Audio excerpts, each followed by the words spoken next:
All right, all right. Welcome to Showboating Sports, man. We're gonna get started. Let everybody roll up in here, man. Sorry, everybody. I've been running in a little too slow, a little too late tonight.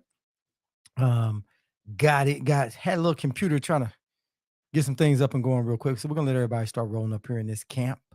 And also we're going to open up these phone lines too. That way anybody want to see the phone lines and all that, you can always call into the show. You know what the show is about? The show is PBC the best promotional company? That's what we're gonna talk about tonight because we've been hearing about these companies and stuff getting dogged and stuff like that. So while everybody is taking a chance to roll on in, we're like I said, we are going to go ahead and get these phone lines open up because what we do is we make sure that we leave all phone lines open. So when people want to call in here and sound off, they can join right in. You know how that goes. So let's just go ahead and match that on in. All right, all right, all right. Here we go. Here we go. Here we go. Here we go. Here we go. Here we go. All right. We are connected. We ready to go. So the phone lines are open. What's up, Anthony? Salute, man. Appreciate you rolling up in here, fam. Sorry, I'm about 10 minutes late, but computers and stuff was acting up, was running a little behind, but got here right on time to set everything up, get everything going, and then guess what? The computer start booting up slow. You know how that goes down, man. How'd your weekend go, brother? You guys get to check her live on AM Sports, man? Yeah, man. Like I said, we're gonna let everybody roll up here in this camp, and we're gonna talk about PBC, man. They've caught a lot of flack from Bud, from all of that, and we want to talk about these people, man, and see if we got anything to say about that. Sorry, a little bit hungry on this night tonight. Like I said, running behind, but we're gonna definitely talk about that tonight, man. PBC, League of Legacies. What's up with you, man? Appreciate you rolling up in here, fam. Yeah, man, we're gonna talk about tonight if PBC is the best company out there, best promotional company out there. We're going to break that down tonight. We're going to put together some myths. We're going to talk about it. For a couple of years now, I've been hearing a lot of people just dogging Al Heyman, dogging PBC. Not a lot, just a few people, right? So tonight, we're going to break it down and we're going to find out if PBC is the best promotional company out there with all the other promotional companies, right? And if there's another better promotional company, what makes that promotional company better for the boxing fans? And is it better for the boxers? So that's what we're going to talk about tonight. So I'm going to lead it off. So been hearing like other channels talk about for a while how PBC and how they've been doing other people. The League of Legacy said definitely the best for the fighters based off of what Aram said. Yep. Hey, when one promotional company talks about another promotional company, how much they paying somebody, I think that puts them at the top of the list that they're looking out for. They're looking out for the boxers. You know what I'm saying? That's in my opinion, that's what I'm saying.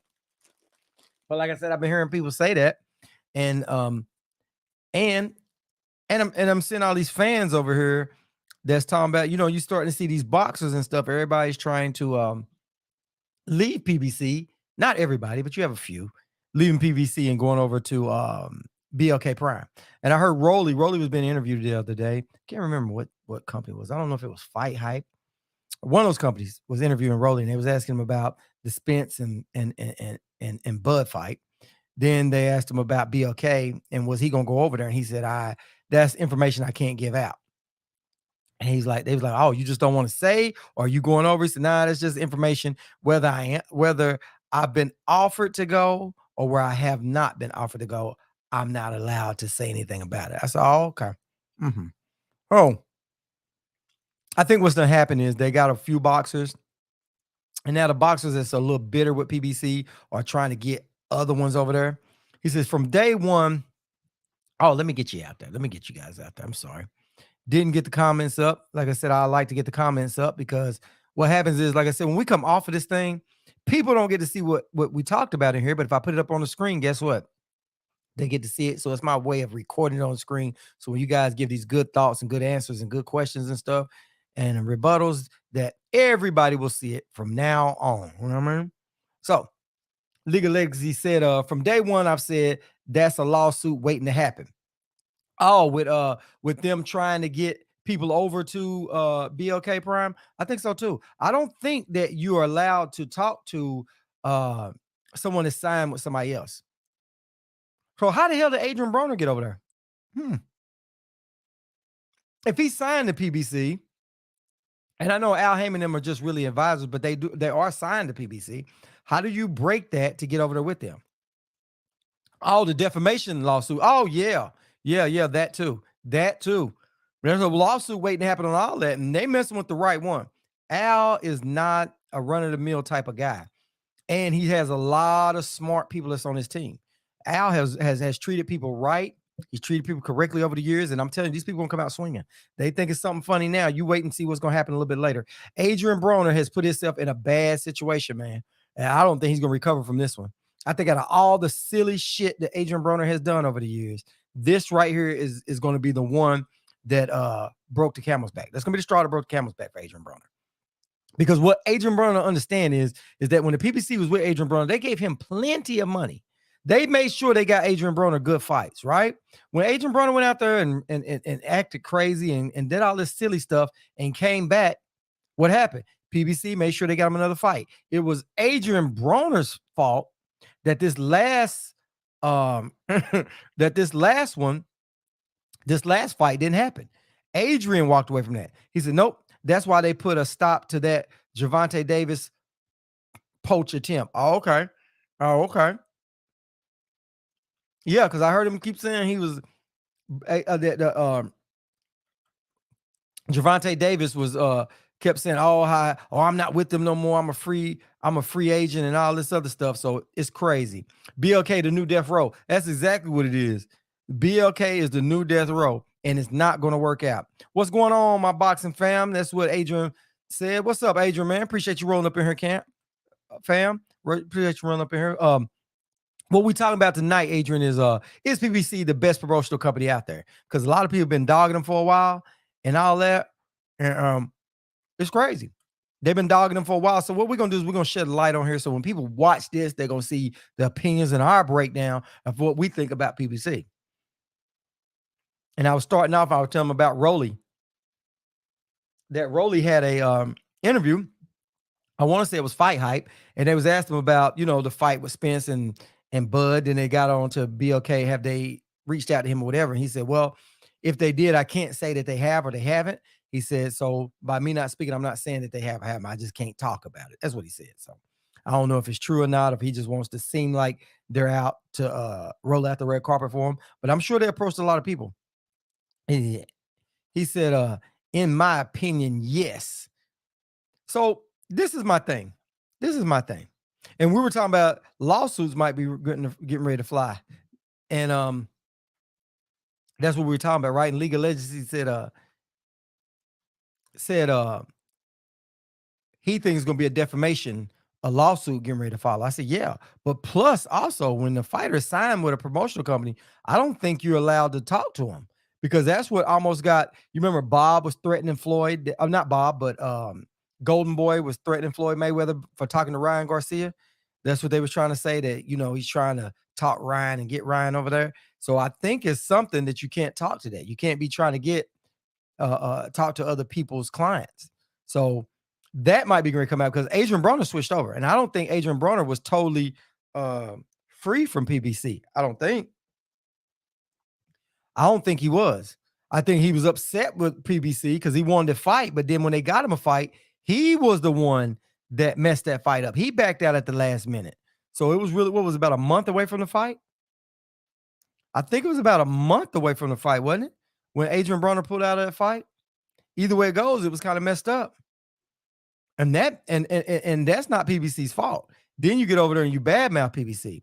I think it was all fun and games just until you went over there and signed and you start dogging them, and now you're with another company. See, it would fly when you were still with PBC, because bad publicity is still good publicity. When you say, oh, this is it, and everybody's gonna come over here and it's the new death row, like Adrian Broner. And what he say, if you don't want everybody all up in your stuff, come on over here. Yeah. He said AB was talking about PBC going broke on a live and fighting, and fights having to be on Twitter. A few weeks later, Broner announces that he's with BLK. Yeah, yeah, yeah, yeah. No. My thing is this: as much stuff as PBC has done for Broner, I don't understand why you feel like you're gonna badmouth them and you switch companies, right? Because they went to bat for him. You know what I mean? It's fun and games till you get punched in the mouth.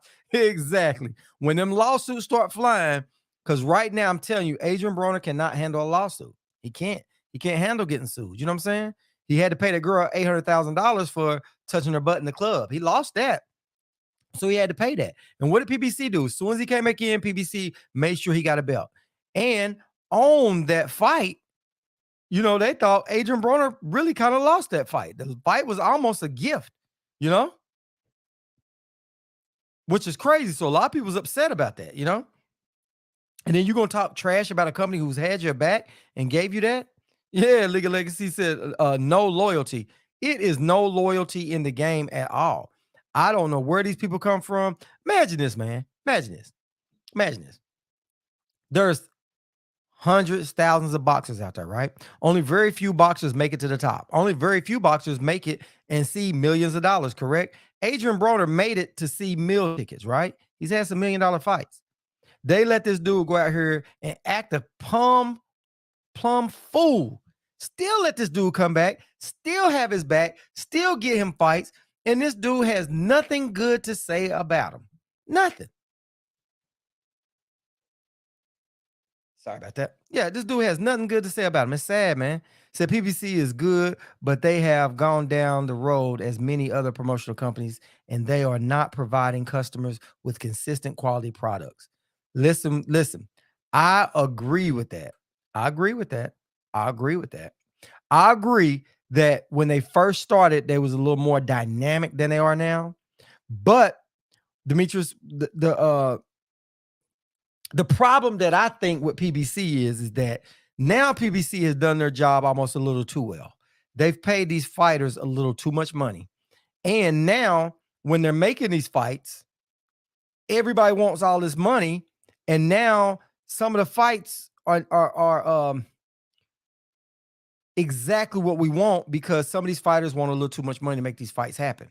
Then some of the guys at the top don't want to fight each other. So they're asking the promotional companies to move around, fight this guy, fight that guy. They're trying to pick and choose who they fight. And it's bad for everybody. So I don't think it's just solely on that. You know what I'm saying? He said, didn't even get a shot and got to come out his pocket, dumbass. What hood he coming from? Yeah, man, this stuff is crazy. The can man couldn't get out his own way. Yeah, he couldn't. He couldn't. He could not get out of his own way, man. And I don't know if it's an addiction problem or what it is with him, but Adrian Broner's got a problem, man. He said no PBC was on hold due to the Crawford/Spence fight. Yeah, they were. But I do think that some of these fights, at first PBC was popping. When they didn't want that much, they was fighting on regular TV and stuff. So we was getting the fights that we want because they could fight on regular TV. But now everybody wants pay-per-view. Everybody wants to be Floyd Mayweather and make $300 million. And that right there is starting to jam the division up, And then, like you said, Adrian, they're waiting on Spence and Bud because they've got to make sure that the most wanted fights come first and everything else comes up under. So that's a lot of it. Is the fighters wanting a lot of money. You know what I mean? Adrian Broner still wants a lot of money. Keith Thurman wants a lot of money. You know what I'm saying? Sean Porter, Danny Garcia. I mean, now I don't think those guys are pricing themselves out. That is not what I'm saying. But I'm saying everybody's tabs and stuff are kind of high now, But Adrian Broner shouldn't be high no more. Adrian Broner's stock has fallen down a whole lot. So Adrian's down.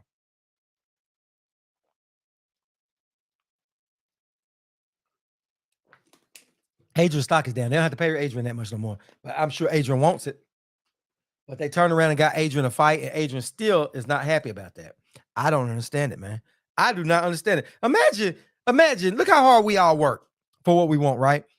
Now, what if we had somebody that had our back that turned us on and we're making six figures or more, right? We're making the money that we really dreamed of making, right? Like I'm on her social media, right? Let's say right now somebody come and say, hey, Showboy, we're going to come in here and we're going to get you part of one of these networks, right?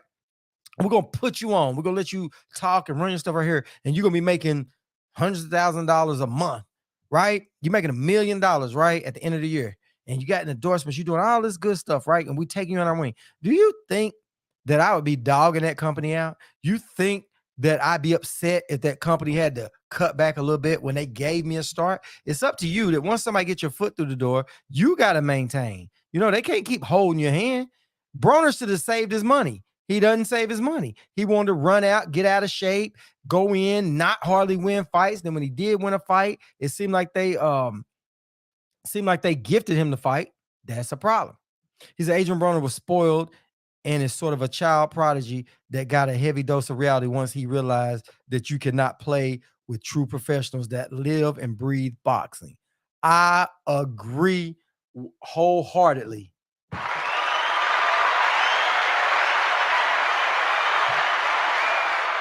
Listen, man. I agree with that statement wholeheartedly. Adrian Broner has been playing. He was really good in the beginning. He was real good at 135 and 140, right? I mean, he's real good at those weight classes, right? And then he gets up to 147 with bigger guys that can hit hard. And he's in all this time he's taking off and doing all this crazy stuff outside the ring. Then he comes back and blames PBC, right? And so we know Adrian Broner is full of it, so we will say that. So how many other boxers do you guys hear talking bad about PBC? I don't really hear any.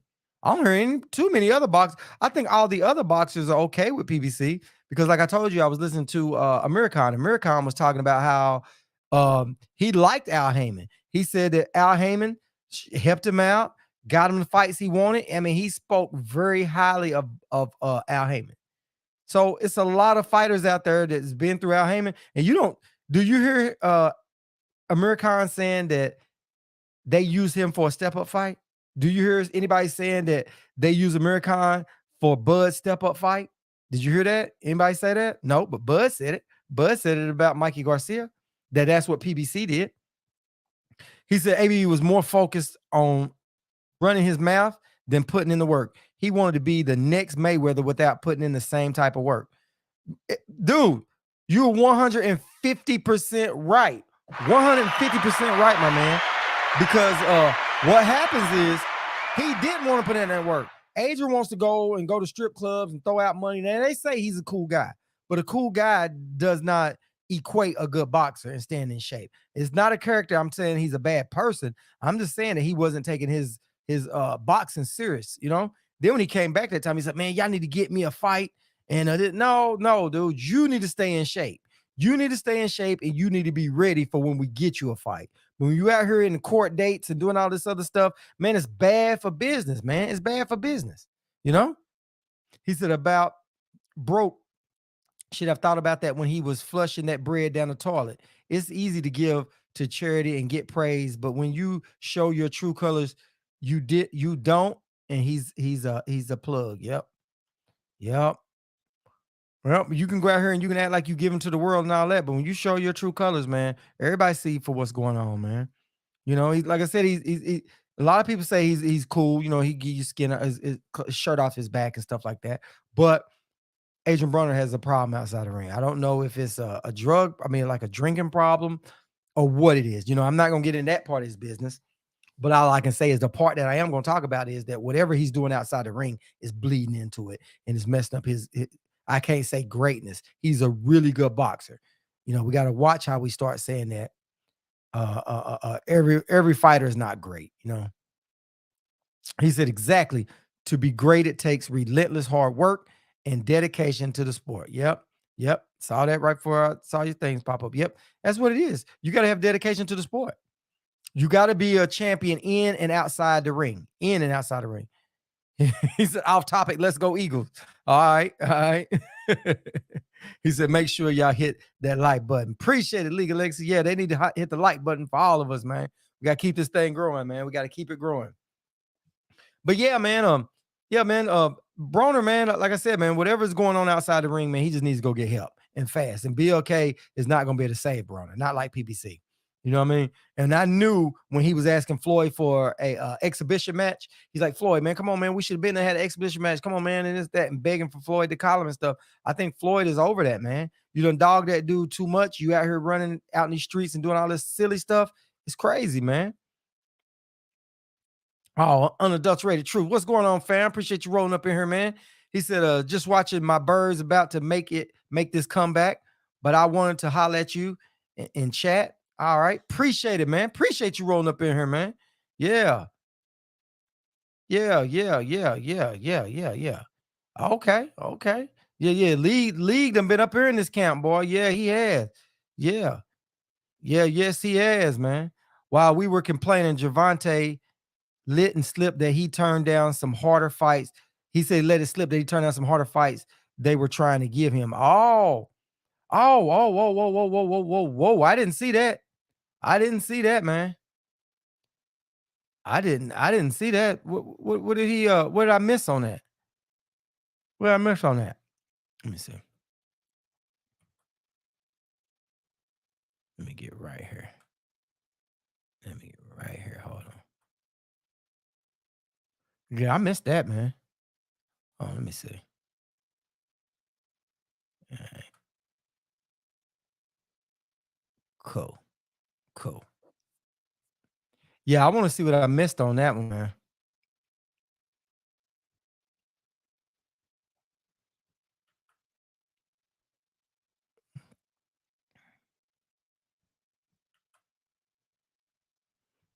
Yeah.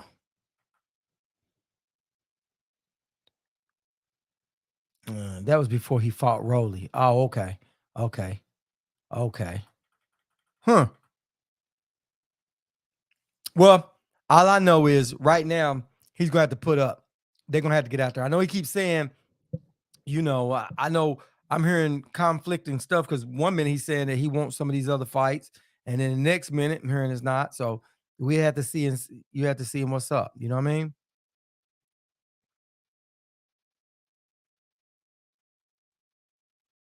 Yeah. Oh, you said it was some crazy fights this weekend. What was the best one you saw? What's the best one you saw? Because like I said, I missed it. I had a rental Friday night at my place, and I had a class of 1972. They was holding a veterans thing, so they rented my spot out. And I always got to have somebody there to watch my venue. So I was working it this weekend to watch the venue, and so I just sat in there and just chilled. But I didn't watch any fights because I was too busy just ripping and running and doing that stuff, and I didn't have a way to catch in on it off my phone. So missed that. You know what I mean? So yeah, fill us in. Which one you think won? Didn't somebody get a crazy knockout? Somebody almost get out the ring and all that? I've been trying to catch up on it. Said Montana Love was crazy. Yeah, that's what I was hearing about that. Didn't get to see it yet, but I'm gonna definitely go back and see it, man. Yeah, I heard about that. I heard about that. How you feeling, Will? How you feeling, man? Everything starting to get a little better more and more. You rehabbing, getting better, better? I know you said you was healed up, but I know that healing process, man, can still take a little bit more time. I know how that stuff goes, man.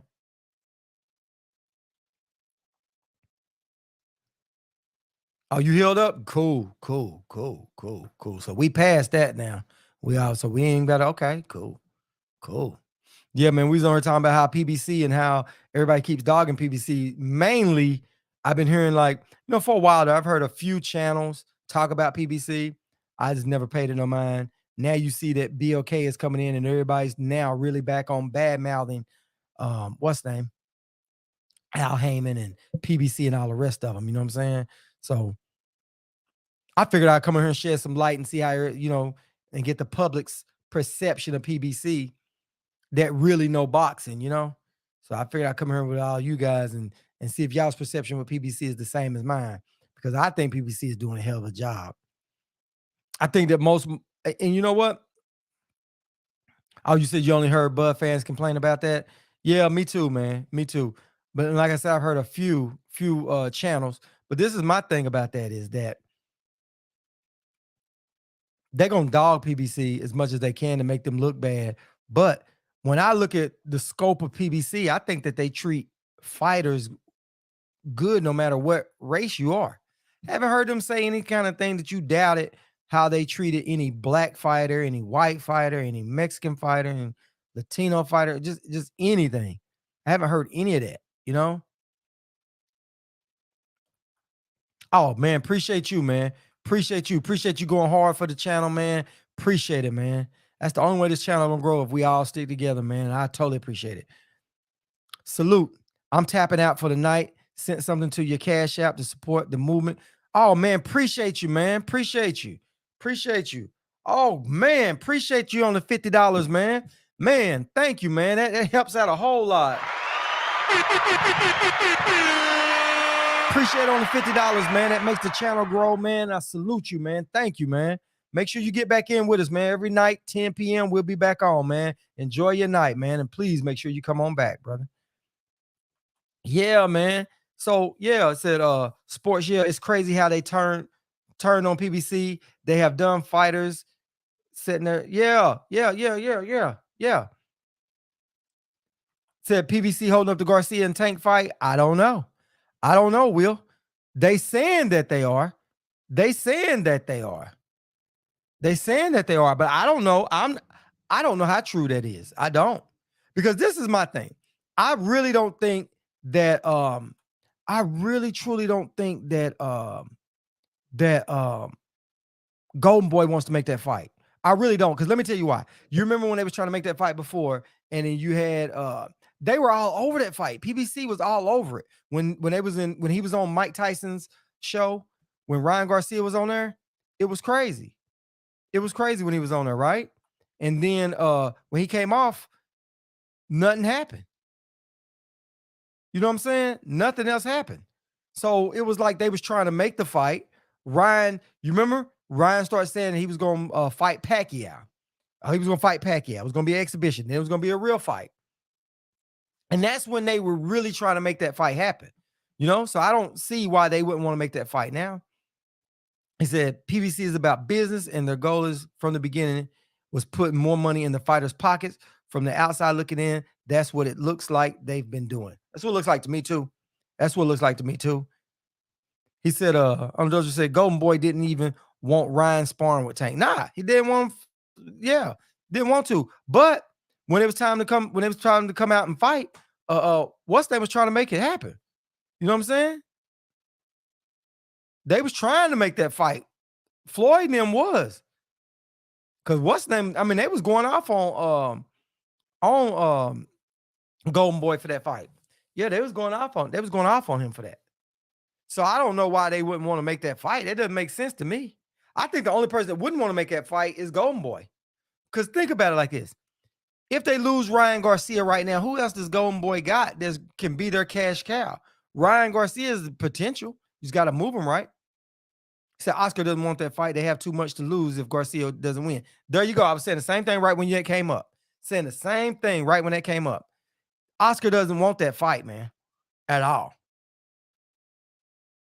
Oscar don't want that fight at all. Not at all. You know what I'm saying? It's crazy, man. He don't.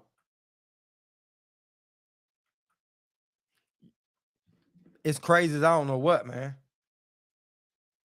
I know that they're gonna keep saying that, but it's crazy, man. I just think that Golden Boy is looking for an easy payday, and he's trying to ride off of Tank's name. You know how every time they got a fight coming up, or every time they want to fight, they always say, "Oh, we want to fight, we want to fight." They ain't wanting to make the fight. So De La Hoya jumped in there and said, "Oh, you know, when Bud started saying his stuff, oh yeah, I've been trying to make that fight." He wasn't trying to make that fight. He wasn't trying to make that fight. Oscar was not. But this is the point. This is the thing right here. This is the thing right here. Right now, we're getting to the fourth quarter for all these guys at 135. They got to make these fights. And the reason why I got on here tonight talking about PBC is because with Bud dogging PBC, it makes PBC look like they're dropping the ball somewhere in there, right? And I just don't think they are. I think that nobody has a bad thing to say about him but Bud, you know? And in a few, Adrian Broner, but everybody knows Adrian Broner, what he's been going through, right? Which is crazy. What Adrian Broner's been going through has been crazy. So, but it's him beating himself outside the ring. We all know that. So why would PBC hold up any of these other fights? You know what I'm saying? They really feel that Tank can beat Ryan. They really do. So why would they hold that fight up? I understand why they ain't wanting the Devin fight, but they don't think they hold up the Ryan fight. Because Floyd doesn't want Devin and Tank to fight because he helped raise Devin, and Devin's been in his gym so long. So I think that's why he's hesitant on that. You know what I'm saying? And Rolly, he just had to let Rolly do his thing. You know what I mean? Because Rolly was going back and forth, and so they finally let that happen. Still in house. They knew Tank was going to beat Rolly. They knew that Rolly wasn't going to beat Tank. You know what I'm saying? Said, question. Mosley was with Bernard and De La Hoya. Mosley disappeared, and why aren't we not hearing Bernard anymore? Yeah, you know what? We haven't been hearing a lot of Bernard Hopkins lately with that. You dead right, Adrian. I haven't really heard that lately. Said De La Hoya might be fading. De La Hoya, who does De La Hoya have right now besides Ryan? I mean, he's got Virgil Ortiz. So who else does he have? Who else does he have that's going to really, because you remember that's why he was trying real hard to make a partnership with Floyd and them for a while. Remember he was saying, oh, we need to let this go. We need to team up. It was about a year and a half ago, something like that. He was trying to reach out to Floyd. You know what I mean? So you might be right about that, you know? And everybody was watching it. Everybody was watching it. Everybody was. You know what I'm saying? Everybody was watching that fight. I mean, everybody was watching it. So let me think. Who else? It was Bernard Hopkins. You remember when Bernard Hopkins was talking to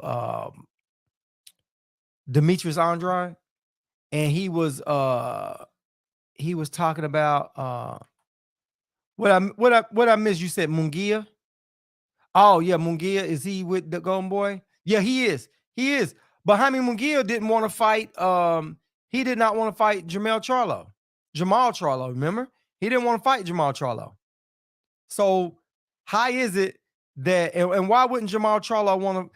My point is this: De La Hoya didn't have a lot for his fighters to go, and he's trying to hold on these fighters now that he lost Canelo. He put everything into Canelo, right? So he damn sure can't lose Ryan. And there's a damn good chance that Ryan gets beat by Tank. Hey, Anthony, I agree. It's time for Tank to be in a 50-50 fight. You know what I'm saying? It's time for that. What are you talking about, Adrian? You said stop that. You don't know that? What are you talking about? Oh, about Jaime Munguia? I think that Jaime Munguia was trying to, he was trying to do that. Oh, Karma said Munguia doesn't want to fight anyone. Because they was trying to make that Jermell Charlo fight. That fight was on there. So Jaime Munguia didn't want that fight. He might have taken Charlo. Listen, Jaime Munguia can fight, right? I don't think he beats Charlo, but I like to see it. You know what I'm saying? But that ain't what I'm saying. I don't think it's because Munguia is scared. I don't. But when they was trying to make that fight, he didn't make the fight. I'm not saying he's scared, but I don't know what it is. I don't know what it is. But I know he didn't want that. I know that came from Golden Boy. Golden Boy backed out of that one. Golden Boy backed out of that Jaime Munguia fight. They really, truly did. And that's the truth. They backed out. And I think Karma might be right because it was time for him to step up a competition. Why wouldn't he do it? It's just like Pitbull Cruz. Pitbull Cruz had a chance to fight Shakur Stevenson. That fight was ordered. That fight was made. And what happened? He's backing out of it. So Oscar killed that fight with some excuses he is using for Tank versus Ryan. Yeah, he was. He killed that fight. It's just like this Pitbull Cruz fight. He said, I don't think he beats him either. De La Hoya not trying to look bad. I don't know what De La Hoya is doing, but all I'm saying is his fighters is not moving up like they supposed to, man. At this point, you got to let these fighters out. What I don't get about Golden Boy was Oscar De La Hoya fought a whole lot of people, man. He really did. Oscar De La Hoya got in that ring and showed how good he was, correct? But now he's not holding his fighters to the same standard. He said if you have a full-time job and can make $160, 160, you may be eligible to fight Jaime McGee. Full-time job. Hey, Adrian. Hey, hold on, Karma. Oh, wait. Let me get you right. Hey, Adrian, that's out towards you, man. Karma. She shots fired. Shots fired at Adrian. She put it right out there. What's up? Big dog. What's up with you, man? What's up? Appreciate you rolling up in here, man. Hey, it's gonna go down now. Hey, Adrian done riled up Karma, and she gonna start swinging. So I feel sorry for Adrian right here, man. He said De La Hoya's stock is too tight. Hey, the fishnets leaving lines in De La Hoya's legs, ain't it? Yeah. Karma with it, ain't she? She said if you're 160 pounds and got a full-time job, you can fight Jaime Munguia. But he's a good fighter, though. He's a good fighter. But she right about that, man. Is she right about that, Adrian? Yeah, she right about that, man. I gotta take her side with that one, man. I can't say he's scared, but for some reason he ain't making that fight. I ain't gonna really call too many boxers scared. I ain't saying that, but they get hesitant among when certain people. And that Jamal Charlo, he did that got put on hold real fast. Same way this Pitbull Cruz. I'm like, man, Pitbull Cruz needs to go ahead and fight Shakur Stevenson. You know what I mean? You never know, man. These cats can win. I picked Shakur to beat him, but you never know. Listen, I can't say definitively anybody can beat anybody. I say it's a good chance, but with me, you got to prove it in the ring. I don't care who you are. You got to prove it in the ring, bro. It ain't none of this, I'm crowning you king. I don't have them, you getting participation trophies. I don't crown people. I don't give people belts in the mail. They got to earn them. Said, is PBC a top promotional company? I think they sold it based on Mayweather. That there was going to be a whole lot of little Mayweathers running around. So you think they sold the company? You think the company is sold? I know that's what I was saying. Some YouTubers and some other people, I ain't gonna speak ill of another channel because they ain't, unless they play the game a part of it, but because everybody got their opinion, so I ain't gonna cross over to that. But I've heard some channels talking bad about PBC for a while. But I just think certain people are just pissed at PBC because their interactions with PBC. Let me just put that out there. Certain people feel like they want to dog certain people because their interactions with certain people and certain companies didn't work out like they would like. So they might be a little bitter on some of that stuff. Says Showboat Sports, Oscar put it on the line. He fought everybody in his area. He got some favorable matchups early on. Yep. But after that, his competition was usually top notch. Yeah, I agree. Oscar went to war with everybody. And back in that era, everybody was doing it. Even when Floyd was in that era. When Floyd was back there at Pretty Boy Floyd, he fought everybody. He fought Diego Corrales. And Diego Corrales, remember, he stopped Robert Garcia. Easy. You know what I'm saying? He stopped Robert Garcia. Diego Corrales was a beast. Oscar De La Hoya, he fought everybody. I mean, he put it out there on the line. He said, sold the company to up and coming boxers to sign with PBC. Oh, okay. I got you. I got what you're saying. B Megastar, salute, man. Appreciate you rolling up in here. Appreciate it. But yeah, AAR. Yeah, well, they let the boxers make that money, but that's why they started it, because they was like, man, look, we make a little bit off top and we let the boxers make majority of the money, which is smart. I mean, really think about this. Let's say you get top-notch fighters, correct? They all come to you. Let's say you got 15 boxers. Let's say you got 20, right? You get all 20 of those boxers a fight that year, correct? And let's just say hypothetically, you just make $1 million off every boxer, correct? Right? Let's just say you make $1 million. You're making $20 million a year. And you know they're making more than that. That's a hell of a company. It's a hell of a company. Hold on, guys. Hold on one second, guys.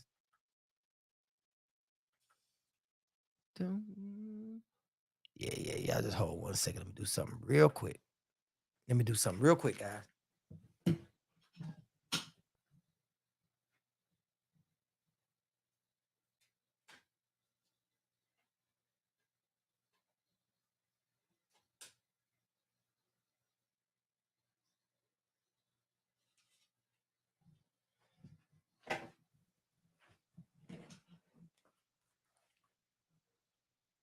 Yeah. Like I was saying, um,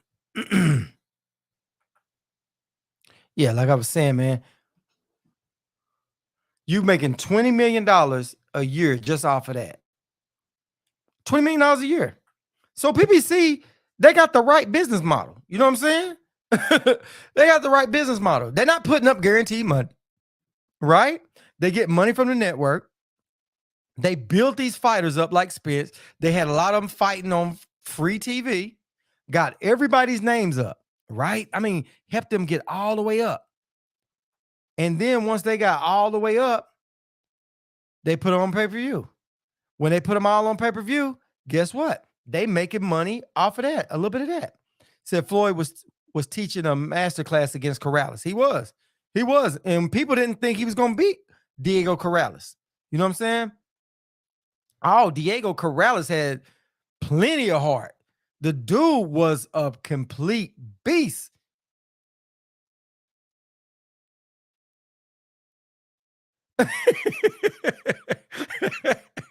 Hey, Asia said, I'm waiting on a caller, and the machine says it's from a correctional institute. Please press 1. Hey, Adrian always gives me hell about that for people calling on her. But that's all right, Adrian. Karma got my back. You saw she fired shots at you earlier. You saw Adrian said, I'm just going to chill over here. Adrian pulled a bud when Karma put some of them shots out, didn't he? So, yeah. I'm bringing Karma on in here, man. Let her handle that, man. Yeah, Karma, you hear Adrian talking about your boy, man. She's talking about us. She's talking about her phone lines and stuff, man. Said she know we on a budget. Hey, Adrian know we on a budget, man. But yeah, but I think PBC did the right business model with that, man.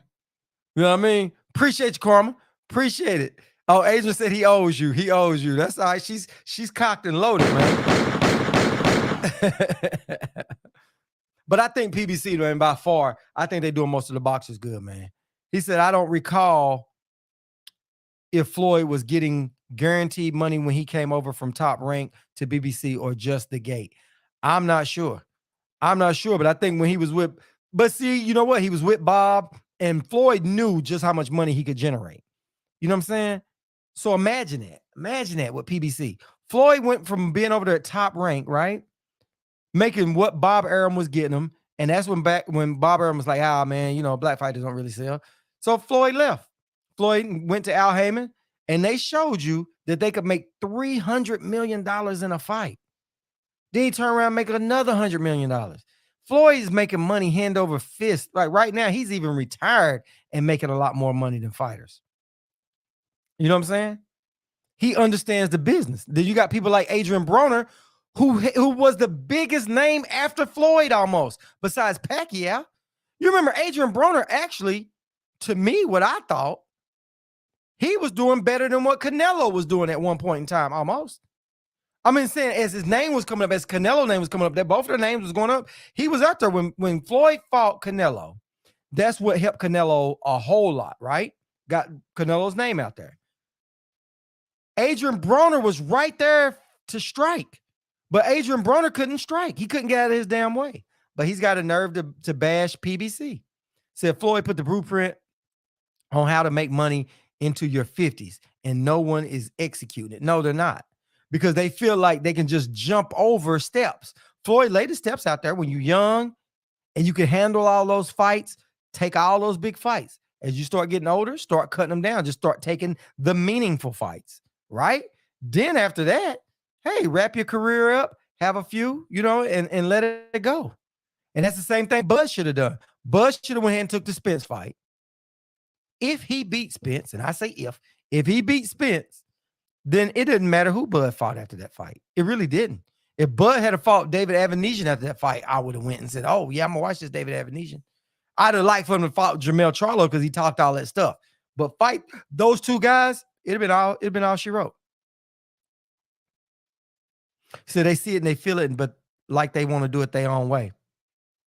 Yeah, that's the problem. But you can't do it your own way. There's a reason. There's a reason why it Floyd did it, and some of it was probably him being smart. Some of it was, him learning the game and stuff. And some of it was just some things worked out. Some things worked out, in his favor, you know? He said, well, but he knew he had the Canelo fight and the Manny Pacquiao fights waiting when he crossed over. And he hit the jackpot with McGregor. Yeah. Yeah. Oh, yeah. He hit the jackpot with McGregor. But the problem was Floyd understood it. Floyd's name was so big. Floyd's name was so big when he fought Conor McGregor. It didn't matter. And then plus, it was a good crossover. Y'all remember who really started that crossover stuff? Y'all remember that it was actually Roy Jones Jr. were the first boxer that I heard wanted to fight an MMA fighter. Roy Jones was the first one I heard say it. Then after that, I saw that Roy,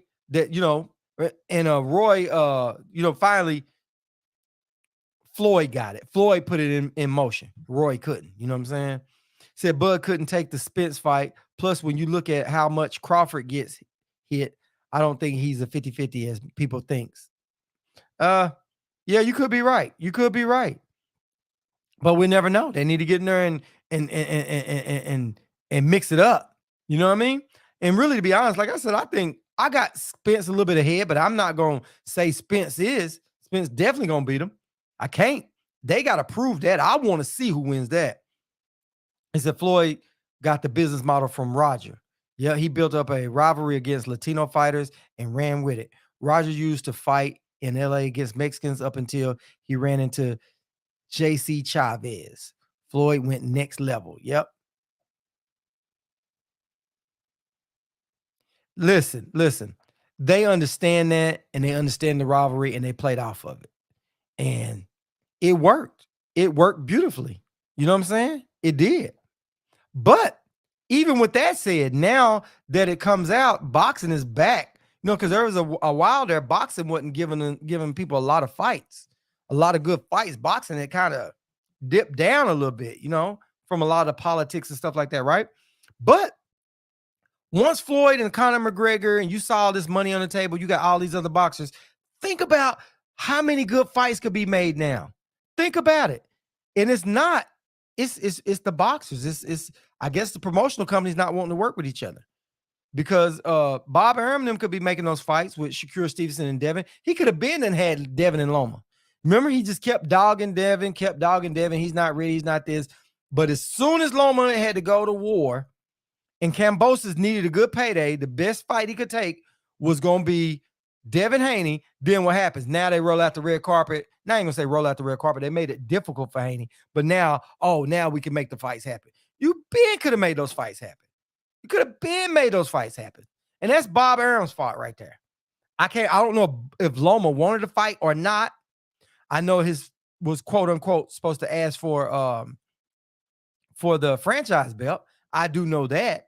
But they could have been and made that fight. And at the end of the day, it robs all of us. Because like right now, we all sitting around like, damn, when we're going to see a good fight? What we're going to see? When are they going to do it? And then you got what happened here lately. We've been waiting a whole damn year for this. But hopefully 2023 will be much better. Hopefully they end this year. Okay. 2023 year is a better year. And I think it's setting up for that because now all the sanctioning bodies are putting it out there. And who knows? Who knows? PBC could have talked to him. You never know what's going on behind closed doors when you're talking about sanctioning bodies and promotional companies, because we know that Bob Arum really owns the WBO. He really does. He really does. And I wouldn't be surprised if Bob Arum made them sanction somebody for Bud. Help push that. You know what I mean? Because he's not going to fight Josh Taylor. So he probably like, well, hey, let him. I don't know. I can only speculate. With that one. Legal Aid says Arum is too old and has experienced too much success. that combination makes it really hard for people to change. Oh, it is. Listen, listen. He look at like why change? Because this is the thing. He knows that all the stuff he's done over the years, if those belts get over there to Floyd and PBC, he probably won't ever get them back. That's what's going on here. Just like Eddie Hearn, he's not letting those belts really get away from the zone. He wasn't letting those belts get away from him. You saw when the Andy Ruiz fight, you saw that fight? You saw that fight. He made sure they got them belts back. And I wouldn't be I wouldn't be surprised. And I know you guys gonna say, man, Showboat, you going too far with that. But I'm gonna say it anyway. I wouldn't be surprised that when Andy Ruiz beat AJ, that they was making sure women was coming his way, money was coming his way, parties was coming his way where he can enjoy himself and not take it serious. Because Andy did not take that. He wasn't ready for that rematch. He was not ready at all. They made sure they had that rematch over in Dubai. They made sure a lot of it was on AJ's side. You know what I'm saying? They made sure a lot of it was on AJ's side. Or wherever it was. I think it was in Dubai. Wherever the hell it was. But they made sure the fight was there and AJ was going to get some home cooking.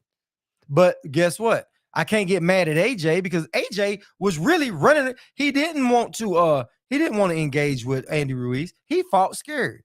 And Andy Ruiz was too much out of shape. I'm so disappointed Andy Ruiz, it ain't even funny. You get a shot, you become heavyweight champ, and you can't hold on. You can't stay in shape just long enough to get your next fight. Come on, man. But now he's in shape. He said, that's an old school tactic, man. Of course, it's likely they tried that. Yeah. But that's just what's in my head. Cause I was like, man, how is it? Andy makes all that money. I guarantee they sent money his way, man. They sent money, people to come in and girls wanting to give him some and all kind of stuff. But can you blame Andy? I blame him because I'm on the outside looking in. But imagine being broke and imagine going out there and your dream finally comes true, right?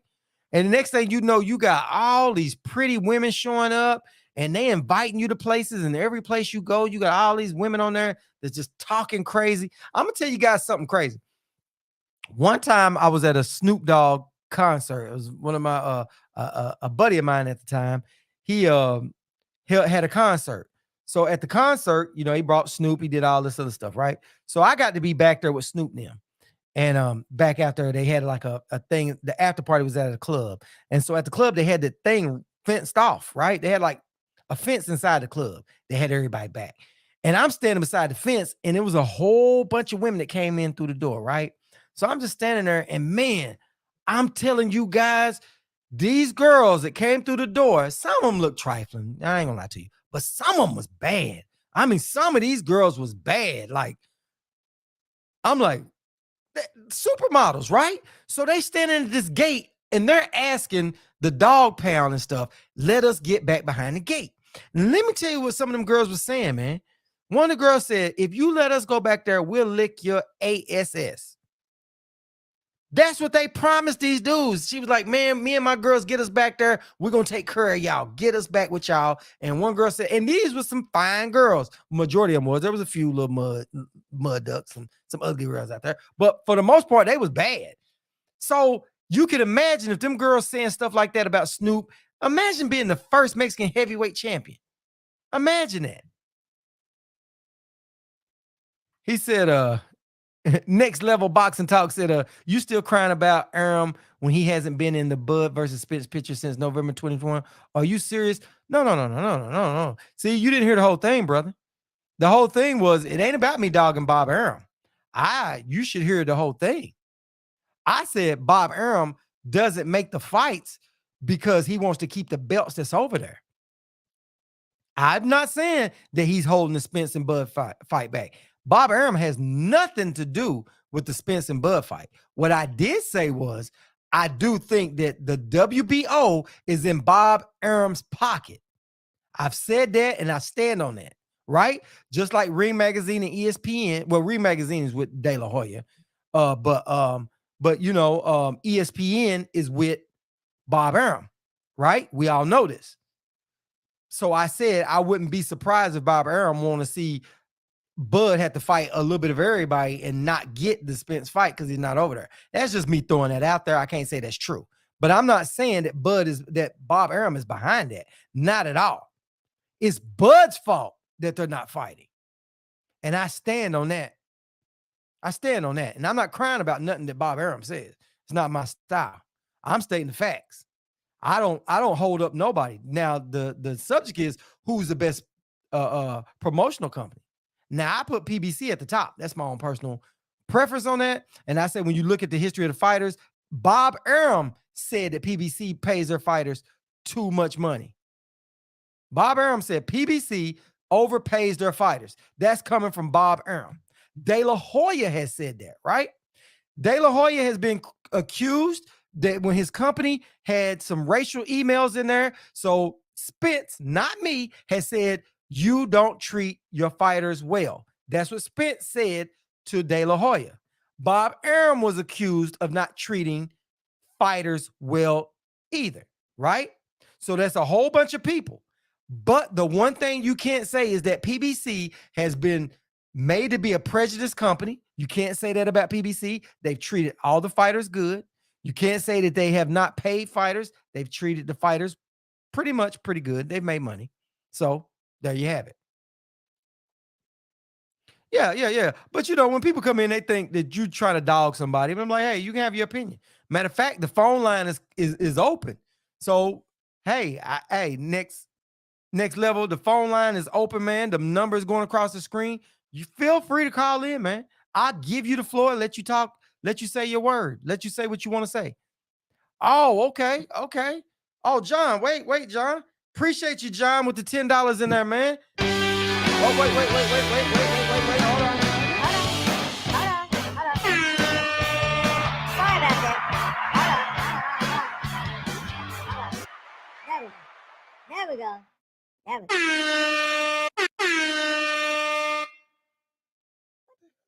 All right. There we go. You see that? That kicked in. There we go. All right. Appreciate you, John, man. Appreciate you on the Cash App, man. Man, you be taking care of your boy, man. $10 on the Cash App, man. You helping the channel grow, man. Appreciate it, man. Appreciate that. Say you got to run, man. Did he say you got to go? He said, okay. All right, man. Good night, man. Take care, man. Hopefully you get to roll up in here with us tomorrow night, man. We'll be on 10 p.m. Eastern time. We understand it. Yeah, he said, oh, I think we have a Crawford plant. Hey, I welcome a Crawford plant. He can come over here and have it right here. He can have it right here, man. He got the floor. The number's on the screen at any time. Yeah. Oh, okay. You hit me up. Yeah. The other day, yeah, John, you had left the other night when I saw that you was in there, but I told you thank you while I was on the show that day, right? When I saw it, for some reason it didn't alert me. Like right now, I got you tuned in. It's supposed to tell me every time you do. But when I was on there the other day, still live, I gave you a shout out, man. Appreciate it. I saw you hit me twice on there, man. Appreciate you, fam. I said, man, I'm over here on another station and my boy looking out for me, man. Appreciate it, John. Boxing talk. To accept, press 1. All right, you on, man. Showboating Sportsman, you on. Who are we talking to? Who we speaking with? Hey, what's happening? How you doing? Alexis Umberto, Next Level Boxing Talk, baby. How you doing? Man, I'm doing just fine, man. Appreciate you calling in, my brother. Just go ahead, man. The floor is yours, man. We want to hear what you got to say. All right, man. Well, first of all, congratulations on your show. I really have heard of it. Man, like a couple of nights. I don't know the last time you were on, but it's a good flowing, and you certainly, have the gumption to let people call, even though that they may not agree with you. So that's to be commendable. Thanks. Man. However, you're saying about the subject about the PBC and being the best promoter and this and that and the third. Mm-hmm. So for that argument was based on, as far as PBC paying too much for their fighters. It's not that they were paying too much for their fighters, but the value that they were placing on their fighters was an artificial one. Mm-hmm. In that, so if you get this money from waddling reed. So you have a chest. Think about it like this: you have a chest. You have almost $1 billion in warfare money. You have this chest, $500 million, let's say, Mm-hmm. and you're paying your fighters from that war chest. You're not paying your fighters based on the money that they are generating. It's not like you've established a value for your fighters from money that they're generating from ticket sales and things like that. You're basically paying them because you have these funds. Once the funds are gone, Mm-hmm. your fighters' values are get adversely affected. It's the same thing. So if the same thing with when it comes to making then a fight. And this, I think that this is what the other promoters had a problem with, right? Mm-hmm. That if you're paying your fighters at one point, like let's say Danny Garcia, you're paying $1.5 million for Danny Garcia Mm-hmm. to fight a Rod Salka. What you gonna pay Danny Garcia to fight whomever, right? Right. And so now you have how that affected, let's say the Bob Adams of the world. Mm-hmm. Is that's one of the reasons that what's his name? That he went over from Top Rank over to the PBC. Mikey And Garcia. fought Spence later. Mikey Garcia. Mm-hmm. That's one of the reasons he left Mm-hmm. Top Rank, right? It's because he was going to make his first million from fighting Gamboa. That's how he was going to make his first million. Mm-hmm. So he says to himself, "Why would I be getting $1 million for paying or for fighting a Gamboa who was, you know, very highly rated, a very dangerous fight for him at that point, you know? Instead, when he sees Danny Garcia getting the Rock Falcons of the world and getting $1.5 million, that's how that was, you know, that's how it affected the business. Right. Do you understand what I'm saying? Oh, I totally follow what you're saying. So you're saying you don't agree with it. You think that they were, because they were paying them out of the money that they were getting from Showtime or Fox, that they were overpaying the fighters because, like you said, they didn't earn it. They was just giving it to them out of, like you said, the initial payment that they're getting from the company. What I'm saying is this: if you build a fighter, right, and he's like establishing a value from gate receipts, from things like that, and then you pay according to that. That's one thing. But when you're paying a fighter because of funds that you already have, that's not a real good representation of what that fight is worth. That's what I'm saying, you know. And then they were able to sign a whole bunch of fighters. But I don't want to run down, you know, memory lane with this. But the proof is in the pudding right now. Why is the PBC's fighters not fighting? Let's say you have Jermell Charlo, right? Which, by the way, a lot of people kind of like, you know, they have like these new people racist, this and that, and the third. When it comes to Jermell Charlo, I would think that he has the best case for proving that there is racism in boxing. Jermell Charlo? That guy, first of Jermell Charlo, the guy that's at 154, yeah. no? No, that's just, Jermell, yeah. Yeah, because he's undisputed. The man doesn't get mentioned in pound for pound list, right? Although he's fought the best of his division, he has one loss. He's an exciting fighter, right? And he's done more than enough to be very high in pound for pound list. Why is he not included there? Now you could say the racial reason. I believe if you want to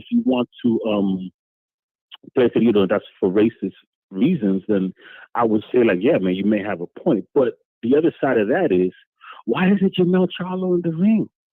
Why did he fought once this year? Right. You understand? Why? So you got to see it all as inactivity.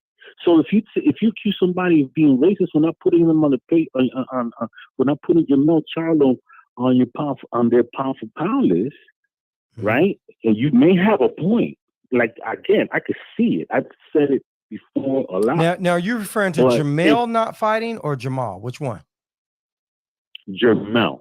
No, Jermell fought. Remember, he fought Castano. It's Jamal, the 160 pounder. When? Yes. Yeah, he But fought, when? but remember he had a When did? back injury, and you remember he went to No. court.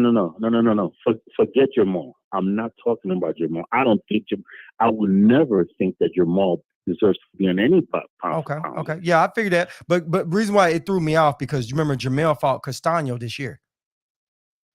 But when this year? Wasn't it like in January?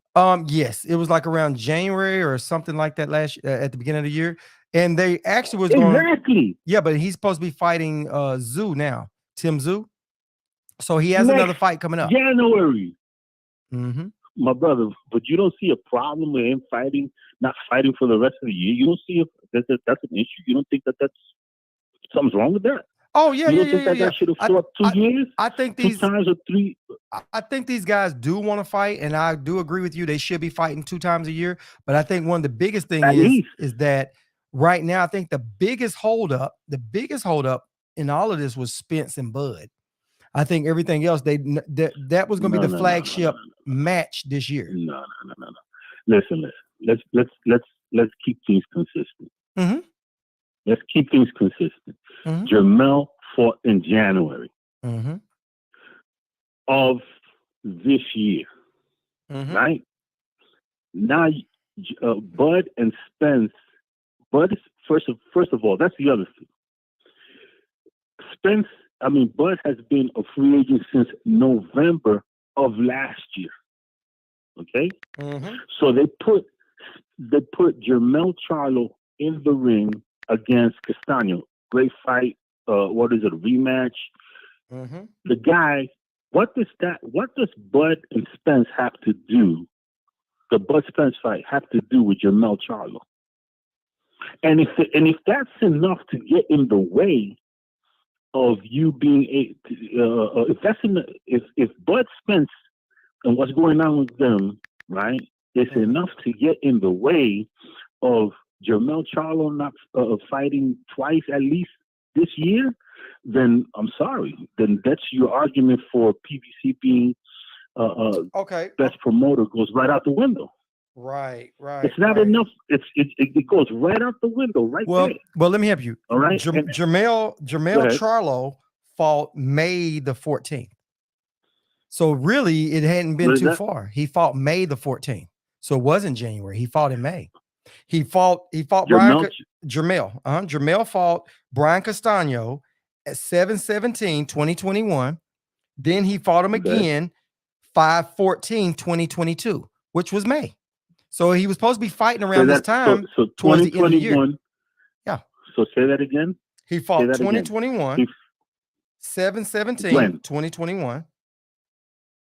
That's July. Yep. And then he fought again. July 2021. And then he fought Brian Castano again in the May the next year. And the reason why is because Brian Castano had gotten hurt. And you remember it was a big up and down. That wasn't on Jermell. Jermell wanted to fight. And the problem was Brian Castano, they said. So now you have, okay. So that wasn't on Jermell. So they fought in May. And so he wasn't going to turn right around and fight in September. Nothing's on Jermell. Right. What I'm saying is he should be in the ring again this year. If it's May, he should be, even if it's May, it should be in the ring by the end of this year.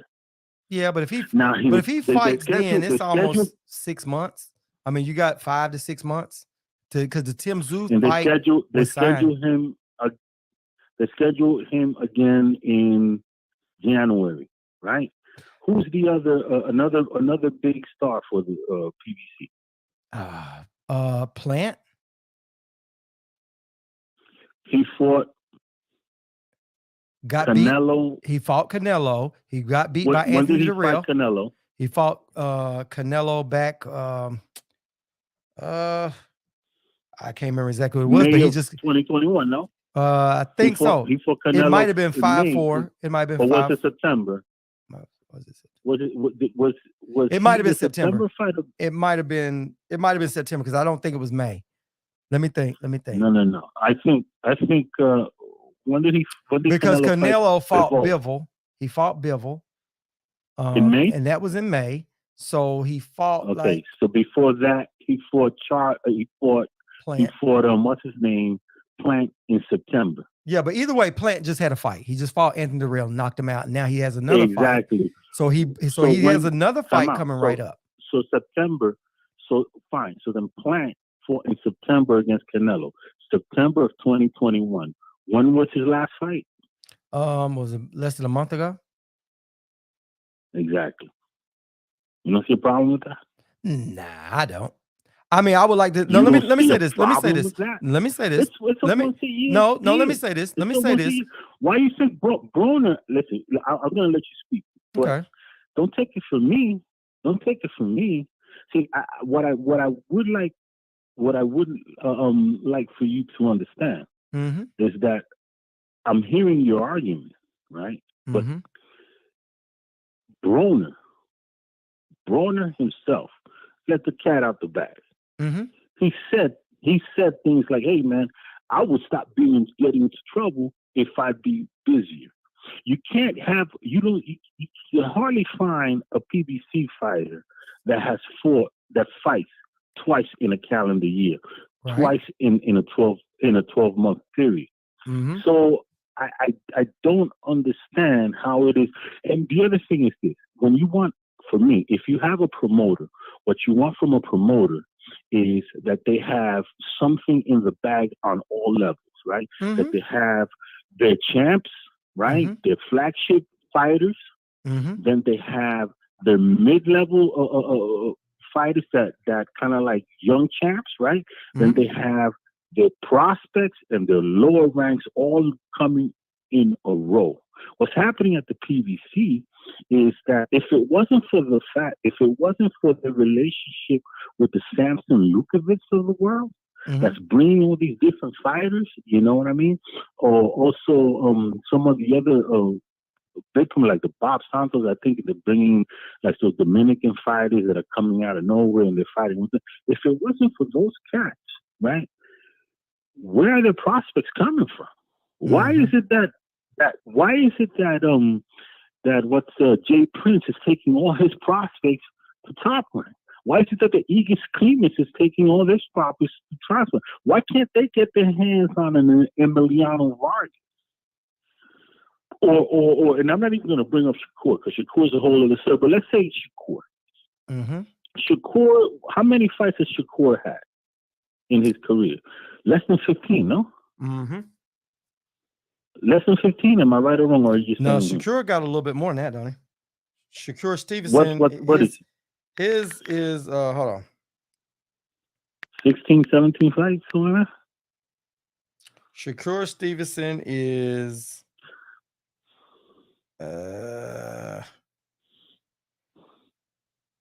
19.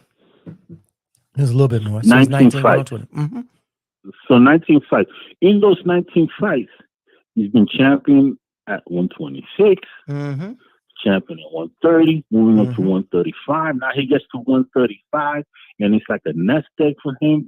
The Devin Haney's might be coming around, or there's a whole slew of fighters for him to fight. And then you sign an Emiliano Vargas to throw in there, and then you have Raymond Muay. You have all this other stuff. But it's like the fights have to. My problem with the PBC is this, right? Because forget about the money and this and that where it comes. My problem with the PBC is that it seems to be very helter skelter. The fights never make sense. They don't make sense to you? No, absolutely not.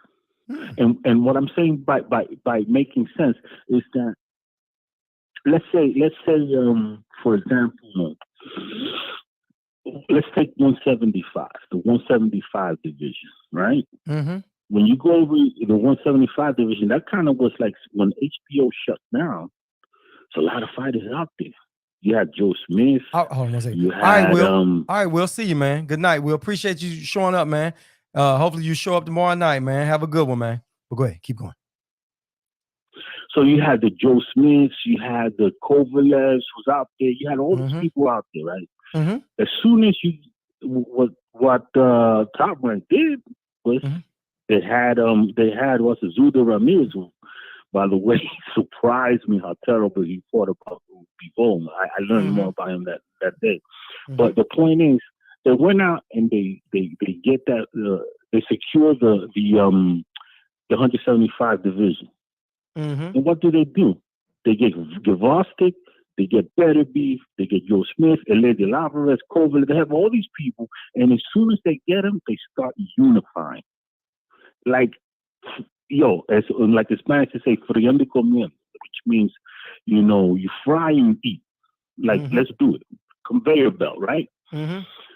So, over at the PBC, they could have done the same thing with Plant and Benavidez. When Benavidez had the belts, why were those two not unified? Why did that fight never made? You understand? My problem. I agree with you on that. Let me tell you, I agree with you on a little bit of what you're saying. But what you're saying is, listen, this is what PBC really does. They try to move their fighters in a way where they're just, Al is more of an advisor. So he tells you what fights could lead to this fight that way, because they're playing chess, not checkers. And I'm not just saying this because, I'm a PBC fanboy. But what I am saying is that PBC moves in a way, and you've heard fighters talk about it. And Amir Khan just said it the other day. They tell you what fights you should take and what fights is going to be best for your career to help move you. Because Floyd, you see the way he's moving Gervonta Tank Davis, right? So you had Plant. I agree with you. Plant should have been them fought Benavidez. Benavidez shouldn't have never not made weight. Benavidez should have never got caught with drugs when the cocaine thing came up. He lost his belt. Then he lost it on the scale. Then Canelo ended up with it. Canelo swooped in there and got it. But what they're doing is they're moving these fighters in a way to where these fighters have a little bit of longevity, and it makes the fighter because you got to think PBC with the weight divisions that they control, let's say like 147. Let's just take that right there, because PBC controls 147, correct? They moved and 154 and 154, right? But let's just stick to 147 for argument. So they moved all those fighters out all around, right? In that division right there, those fighters right there are really some of the biggest names in the whole entire sport. When those guys fight, whether it's a Sean Porter, whether it was Ugas, whether it was Keith Thurman, Danny Garcia, they moved all these guys. And what they told these guys, even if you lose, we will make sure you have another shot. They even extended that to Bud once Bud left Top Rank. They can't make Bud fight. No, they didn't. They did. They didn't extend that to Bud. They didn't. No, what they did to Bud is, this is what they said to Bud.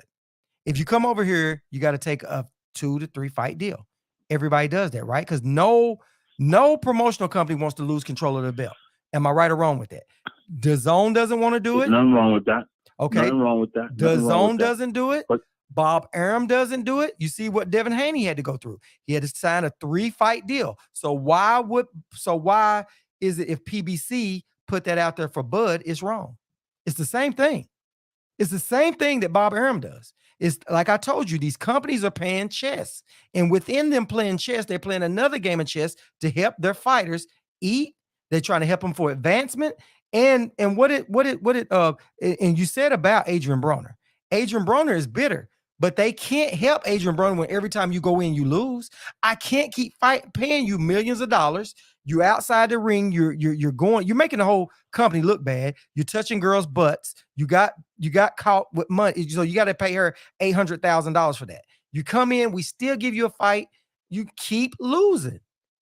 He got beat by Mikey Garcia.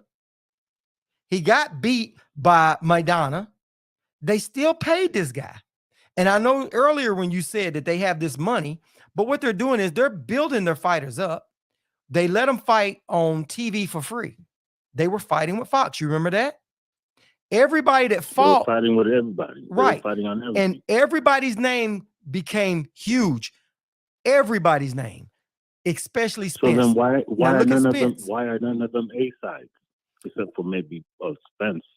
Well, who did they beat? You got to beat somebody to be A-side. Charlo. It's according to who you fight. You can't make Plant be A-side against Canelo. He just can't be. And you can't make him fight David Benavidez. That's on Plant. They told him. They tried to make that fight. They've tried to make that fight, but he wasn't going to do it. Because now you see how it happens. When a fighter takes a loss, all these fighters are trying to protect their O. But as soon as Plant gets beat by Canelo, what does he do? He goes right in there and fight Anthony Durrell. Soon as that fight is over with, he goes right in there. And now he's gonna fight Benavidez. Benavidez has been calling for that fight for the longest. PBC will make that fight. That was on Plant. You can't blame PBC for it. I have to blame Plant for that. That's Plant's fault. Actually, the way it went is that it was Samson Lukovic and Benavidez who didn't want to fight Plant. But that's neither here nor there. Nope. But Benavidez did say he wanted to fight Plant. He did say that. But Plant and Jamal Charlo wanted to fight Plant too. Right, but Jamal Charlo hasn't fought anybody. I agree with you. I agree with you on that. I agree with you on that. That's neither here nor there. But let's say this. Let's say this. What you were saying. Let's go to Deontay Wilder. Okay. Now, I want you to explain this one to me. Okay. Right? Because what the PBC suffers, in my opinion, is that they end up being, and believe me, and you got to remember that Spence was going to be sacrificed to Canelo. Remember that? Spence wanted to be. Yes, Spence wanted to be sacrificed to Canelo. You know that, right? Right. He asked for that. Spence asked for that, not them. Exactly. He asked for that. Yeah. Exactly. Yeah. So, but they would have let Spence fight him at 154. Say it again. They would have let Spence fight him at 154, maybe right at a catchweight. But they wouldn't let him go up past 160. They wouldn't let him. It would have had to be a catchweight. It was going to be 164. That's what it was going to be. But that's neither here nor there. The thing is this: you create a bunch of B-sides all the time. Let's take it back to Wilder. Okay, let's go about Wilder. Okay, let's take it back to Wilder with the Anthony Joshua. Okay, they did Wilder dirty. Who did? Heyman, Al Heyman, in my opinion, did Deontay Wilder dirty. Why you say that? Right? It's fine. They had 2 belts over there. Remember they had 2 belts? Which ones were they? Who had? PBC? Which ones were they? Yes. PBC had they had the WBC with Wilder. And at the time, AJ had, which ones did AJ have? You forget AJ. AJ had I can't think, which belt was it? AJ didn't have a belt. AJ did have a belt. LJ had 2 belts when Wilder tried to fight him. No, he didn't. Yes. I'm talking about in the building. I'm talking about in the building of Wilder. How did they do Wilder dirt? Okay, go ahead. Explain. Right. So they had Wilder. They had the WBC belt strapped with Wilder. The other belt that they had was, I believe, the IBS. The IBS with Prince, whatever the hell his name was. What's his name? That he says, "I walk the earth like a god." PBC fighter. You know who I'm talking about? I can't remember his name right off. But go ahead. Keep going. But you know who I'm talking about. No, because it's important that you get the name. Y'all know they had the 2 belts. What name he's talking about, guys? Prince something. He calls himself the Prince. Prince Charles. Is it Charles or something?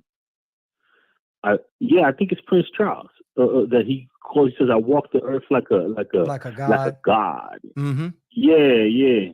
And then he ends up. So now they had 2 belts there at the PBC. AJ had no strap. Martin. Prince Martin, right? Prince Charles Martin, right? The megastar put that out there, Martin. Exactly. AJ had no strap, but he was fighting on Showtime's cards, or at least getting televised from the UK to Showtime. Right.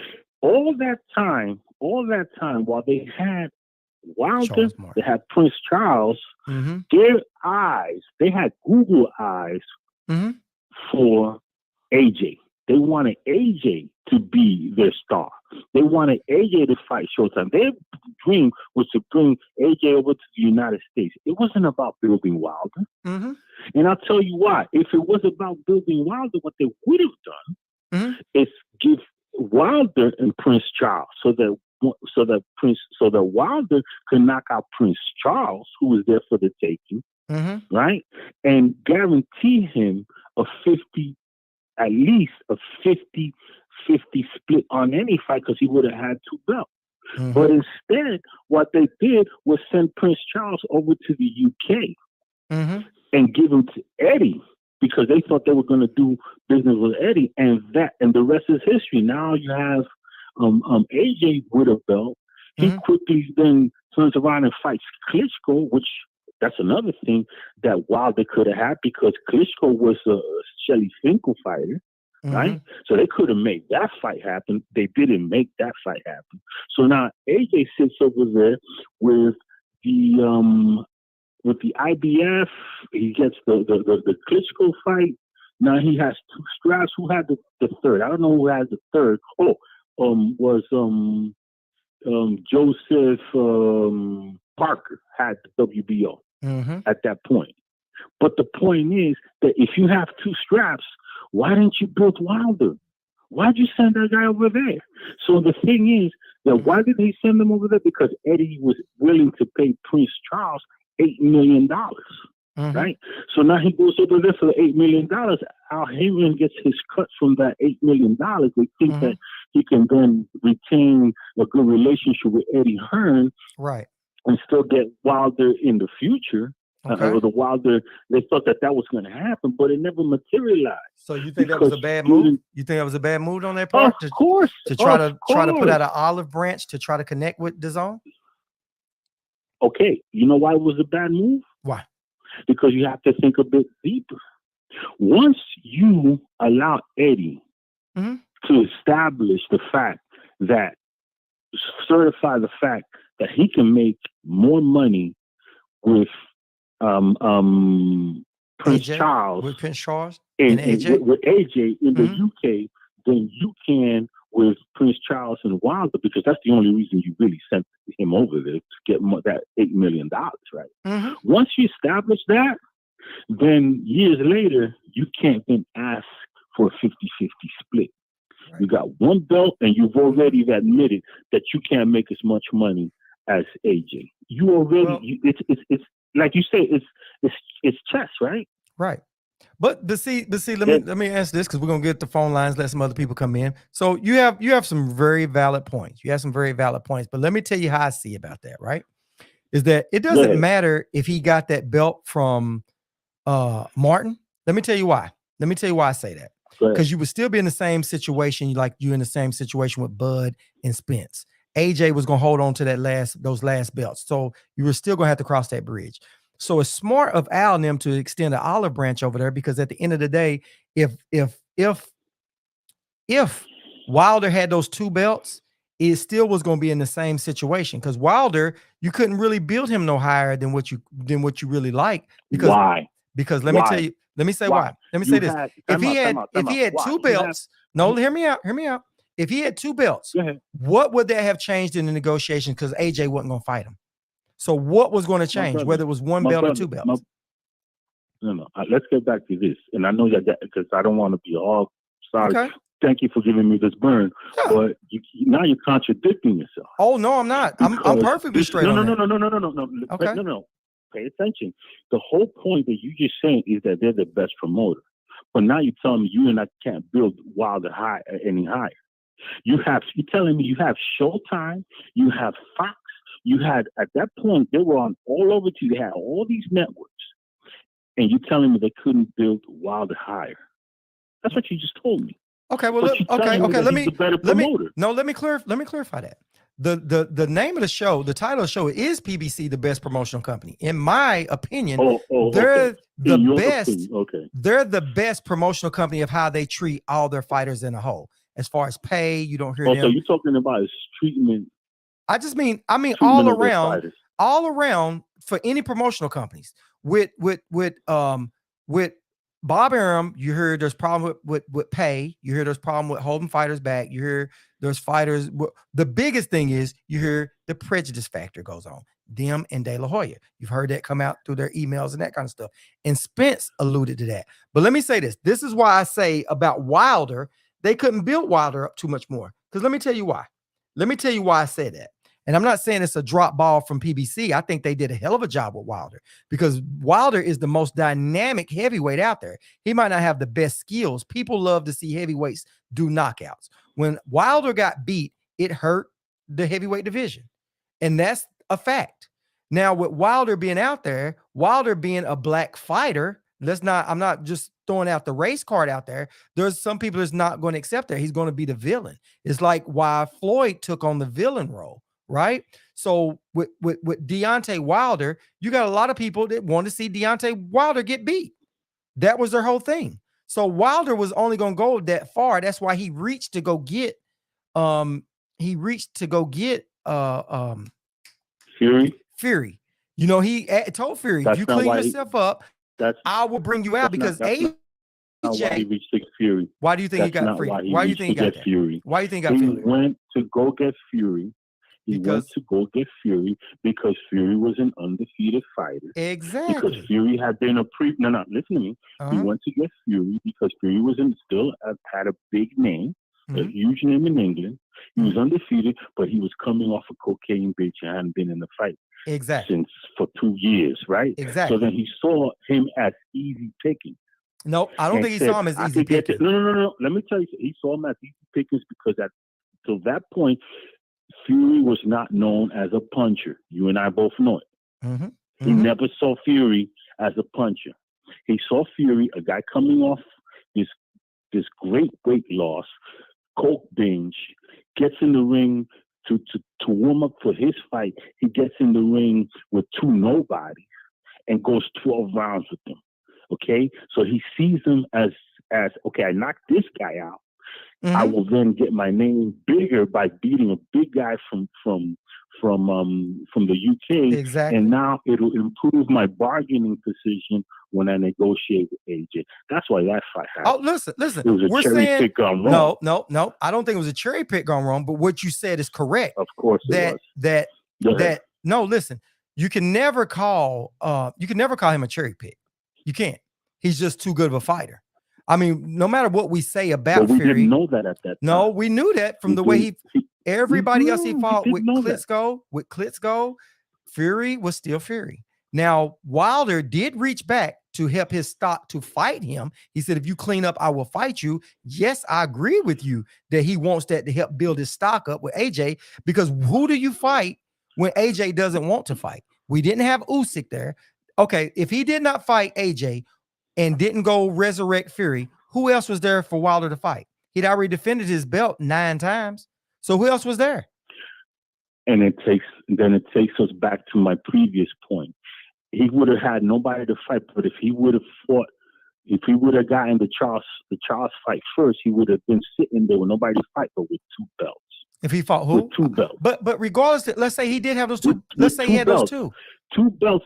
2 belts, and I just had an argument over this with somebody else, or not this particular argument, but somebody told me with the Bivol, because Bivol beat Canelo, that automatically makes him the A side against Better Beef, which isn't true, because Better Beef has 3 belts. It's not but true. The thing is this, but this is the thing. What I'm trying to tell you, my brother, and let me just say this for anybody who thinks I'm a Wilder hater, I'm not. I may have been a detractor before, but that man showed me more heart than I've ever seen in any fighter, bro. I fell in love with him after those 2 fights, bro. Honestly and truly. Actually, he gained my respect with the Luis Ortiz fight because I was going for Luis Ortiz. So I'm going to be completely honest. You understand? But the heart that man showed, especially in that 3rd fight, bro, was ridiculous. That's movie. That's some Showtime, not Showtime movie. That's like some epic drama. Some Rocky stuff. But go ahead. Rocky stuff, man. For both fighters. They made each other, they elevated to the point of what they call legendary status in a loss. And it's hard to reach legendary status in a loss. And that's what Wilder did for himself. So it's neither here nor there. But the thing is that if I'm looking at this objectively, and I'm looking at the chessboard objectively, right? You put yourself in a position. Where you can't lose. If you have 2 belts, you get what you got. You don't rely on Eddie Hearn and this and that and the other. I'm going to say this and get off. Okay. All I know is this. 3 years ago, Top Rank had one heavyweight fighter. Mm-hmm. One. You know who that guy was? Who was it? Brian Jennings. Mm-hmm. That's it. Ruiz had left. They were completely out of the heavyweight picture. Mm-hmm. Before you know it, because of his relationships, because it's about establishing relationships and liaison. Because all the years of business that he did with what's his name, Frank Warren, because he didn't fuck Frank Warren out of anything at any time. They needed to do business together. When Frank Warren secured the Deontay Wilder fight and said, you know what, for this rematch, let me go get my man. Mm-hmm. Yo, Bob, do you want a piece of this? Mm-hmm. That has turned into now them being in prime position to get all 4 belts. No Usyk. The relationship with Usyk. The relationship with Usyk comes from the relationship with Igor Klimas, who has Vasily Lomachenko, because of his treatment of his fighters, all his fighters. That's where the relationship of Usyk comes with. Mm-hmm. Now that's why Usyk is there with no promoter. Usyk is there with no promoter. Mm-hmm. Free agent. And he's saying, I'll wait for Bob and all this shit to get ready. That's what you see. That's when you like. That's something that can't be. Well, isn't that the same thing that you said? They're making relationships, that they're putting olive branches out there and making partnerships, right? Is that what you're just saying? That's a good thing. Well, what I'm saying is this: you establish those relationships, but it's kind of like what they say. They say, be friendly but carry a big stick. And the big stick for the PBC was Wilder with 2 belts. Nobody's ever gonna change my mind about that. When it happened, I said, "What the fuck is PBC doing? You make the Prince Charles fight. You get that man 2 belts." But I don't think it changes anything. With 2 belt or 1 belt, it doesn't change it. AJ wasn't going to take that fight. AJ wasn't going to fight Wilder. He was not fighting Wilder. They gave him that $50 million, right? Let's say he already had that belt. AJ and Eddie Hearn said, we'll take $50 million to fight. Wilder got with the PBC. They put up the $50 million. And Eddie Hearn's response to that was, do they have the money? They need to show us a bank slip. Once they showed that they had the bank slip, guess what happened? They showed him the bank slip, because I remember that story. Right. The problem there wasn't the $50 million. The problem was where was the $50 million coming from? Because if the $50 million, if the $50 million was coming from somewhere that could prejudicate where the fight was going to be taking place as far as TV networks, then AJ could not just sign off on that, because he couldn't just walk off his Sky Sports deal and all the stuff that he was going on, or wherever he was. You understand? So they had to take a look at. I hear what you're saying, right. but and AJ ducked. And it's the same reason. AJ ducked. And it's the same. Hey, you got to agree with that. AJ ducked Wilder on that. And once they found out that they had the money, they didn't want to make the fight.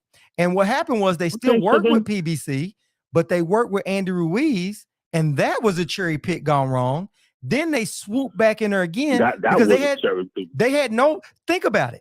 Why would they do business with Andy Ruiz but wouldn't do business with Wilder?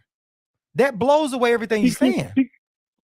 Because if you're saying no, it doesn't. No, okay, it doesn't. So Wilder had the belt that AJ needed for Undisputed, correct?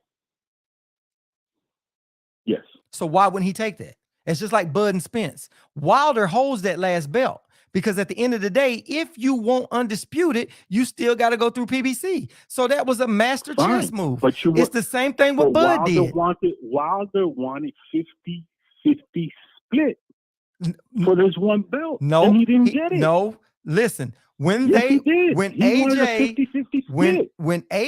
put out the ransom on those belts, and you can find the interview that he said, I wanted $50 million. he had a slip of a tongue. They said, well, Wilder and them got the 50 million. I'm not going to sell my belts for that. I mean, that's $100 million fight. You just raised the bar. You said you wanted $50 million. We came up with $50 million and you changed on it. And this was undisputed. Okay, so then you. why didn't Wilder take the $140 million from the zone?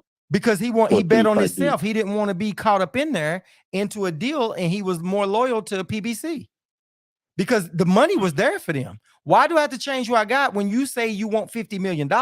That's on record. AJ turned down the $50 million. Wilder still hasn't recovered the $140 million. That doesn't. All that is irrelevant. What's relevant is you have a man that says, I want $50 million. Wilder held that last belt, whether he had 2 belts or 1 belt. PBC put up the $50 million. The fight did not happen. It wasn't going to happen with 2 belts. There's no way Wilder could do it. It's the same thing that Bud is doing to Spence. See, what Bud did was Bud sat back and let Spence do all the heavy lifting. And at the end of the day, he said, I want half. And so because I don't get what I want, I'm going to go fight David Avocado, and I'm going to hold this belt ransom. And that's what that's what happened there. It's a chess move. It's a chess move, right? I don't like it, but Bud holding that belt hostage. But man, I appreciate you calling in, man. We're going to leave the phone lines open. Great talking. Thank you, man. Great talking, man. Like I said, like always, man. You can always call in. God bless. And on any side of it, we can always debate. Appreciate you, man. Thank you, man. God bless. All right, you too, Peace. man. I'm out. Yeah, man. I appreciate that call, man. I really do, man. And like I said, anytime you guys can call in, we can debate that. But on that, I guess we have a difference of opinion. And in my opinion, I do think that PBC moved Wilder really well. Because at the end of the day, Wilder was pretty high. He was there to make it to undisputed. They even believed in him and gave him the $50 million to put up on the Joshua fight. You don't get no higher than that. We got you. You got paydays. You got plenty of money. You were moved. You got up. No, he didn't get that other belt, but did he need the other belt? The other belt went to AJ. They tried to extend their arms out to the zone. And that's what he said. I'm taking everything he said in his argument. He said that Wilder should have got that belt. I'm like, how does it really raise his stock? Because at the end of the day, he had that 1 belt, and that 1 belt got him the ticket to undisputed. And AJ got the $50 million he asked for that he walked away. You know what I'm saying? That's what I'm saying. Salute ATL. Salute everybody that came in. Appreciate it. Didn't want to cut the man off, but I saw that Will People was leaving out, and I wanted to say holler at him. I knew he wasn't going to be around long. But, man, I appreciate everybody rolling up in here. Said we talking about a horrible interview. Brian, okay, and David, amnesia. Yeah, man, it was pretty good. David, my niece, and them. Yeah, man. And listen, it was some actually, like I said in that situation, man, I do think that Wilder, what they do, what companies are supposed to do is help you make money, help your career grow, take you to the top of your career, wherever that may be. If you're good enough, help you get undisputed. If you're not good enough, just take you as far as you can go, right? And Wilder was good enough to make it to undisputed. He was there. They could not make Anthony Joshua take that fight. He had 1 belt, and at the end of the day, that's what they could do. So Wilder had to go resurrect Fury because AJ wasn't going to fight him. He couldn't keep fighting King Kong Ortiz. He fought him twice. He fought Stavern, fought him twice. I mean, what else could he do? And they can say what they want to say about PBC not having the money, but they still made the fight with Andy Ruiz. So it was a duck. It was a duck. They ducked Wilder, and there's nothing you can do about it. And I'm not saying PBC is the most perfect company out there, but I think that when you got fighters and you got to move this fighter to fight that fighter and this fighter to fight that fighter, and what's next, you got to see what's coming. Like think about it like this. I know he said he didn't believe in that, but think about it like this. You have Spence, Crawford,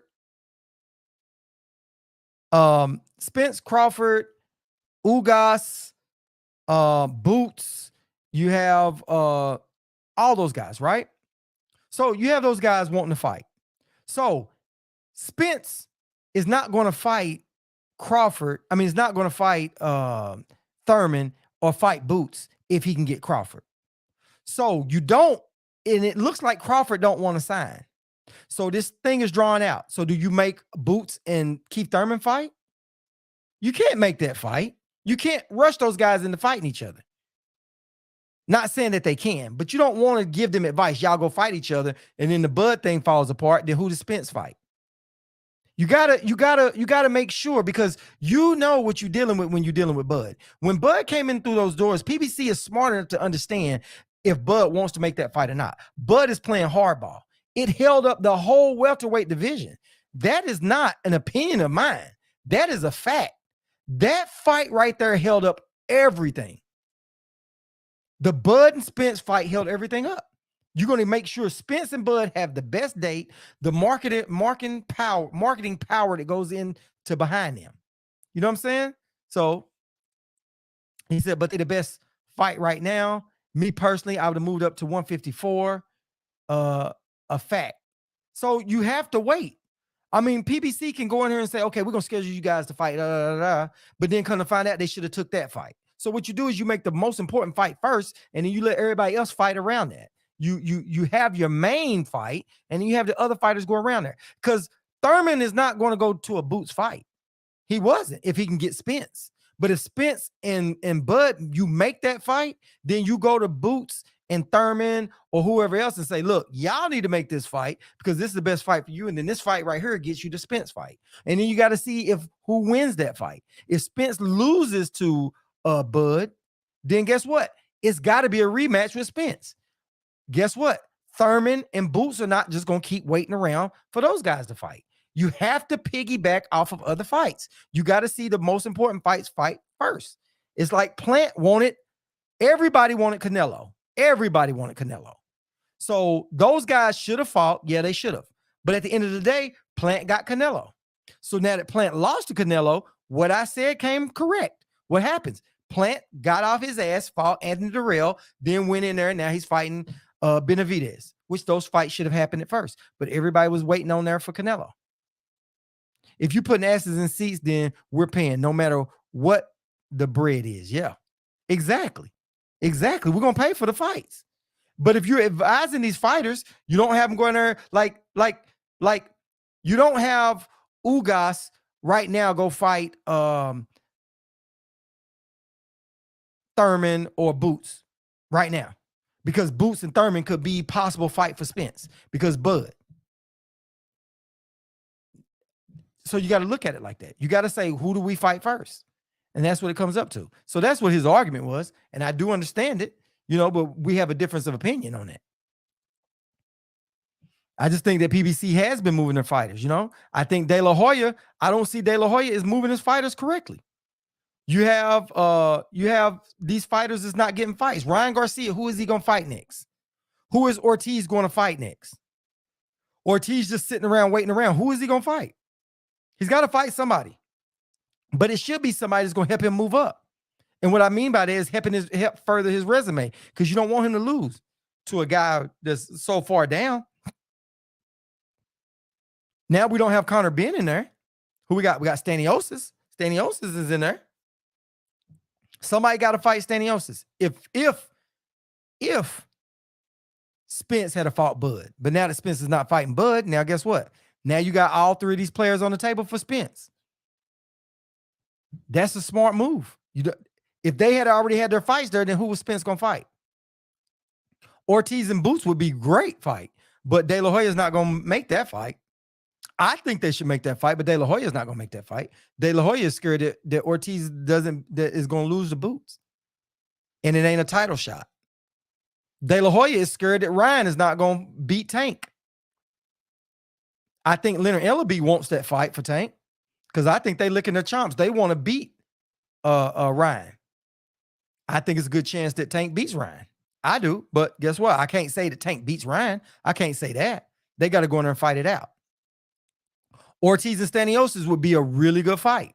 That's probably that would be a good fight that I think De La Hoya would push. I don't think De La Hoya.